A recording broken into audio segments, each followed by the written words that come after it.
স্বাধীন সামন্ত নামে ২২ বছরের এক তরুণকে ১৯৪৭ সালের শরৎকাল থেকে খুঁজে পাওয়া যাচ্ছে না।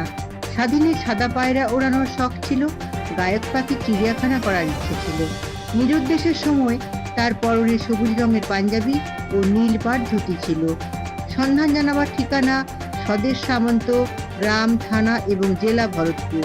সন্ধানদাতাকে একটি গ্রাম্য নদী, একটা সবুজ মাঠ ও ৭৩৪২টি গায়ক পাখি উপহার দেওয়া হবে।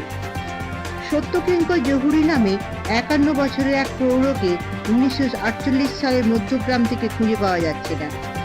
সত্যকিঙ্কর গুরুজনদের পায়ের দিকে চোখ রেখে কথা কইতেন। কেউ মিছে কথা কইলে চটে যেতেন। সন্ধান জানাবার ঠিকানা গ্রাম এবং থানা সনাতনপুর, জেলা ধর্মনগর। সন্ধানদাতাকে হিতোপদেশের মূল সংস্করণ এবং বিদ্যাসাগর রচনাবলী উপহার দেওয়া হবে।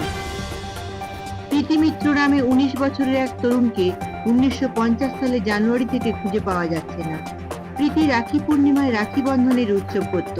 তার বন্ধু রোশনারাদের বাড়ির উপর দিয়ে সূর্য এবং চাঁদের উদয় অস্ত দেখত।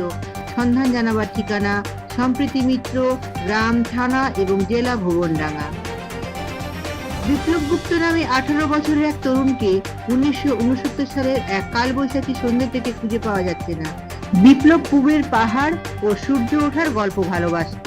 নিরুদ্দেশের সময় যেমন করে ঝর্ণা নামে দুর্গম পর্বতে এই গান গাইছিল।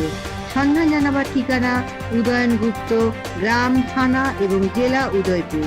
কেউ যদি এদের প্রত্যেককে একসঙ্গে কিংবা আলাদা আলাদাভাবে হাজির করতে পারেন, তো তাকে তার জন্মভূমির আকাশ, বাতাস, চন্দ্র, সূর্য এবং গ্রহ নক্ষত্র ভোগ দখলের সম্পূর্ণ অধিকার ফিরিয়ে দেওয়া হবে। নমস্কার।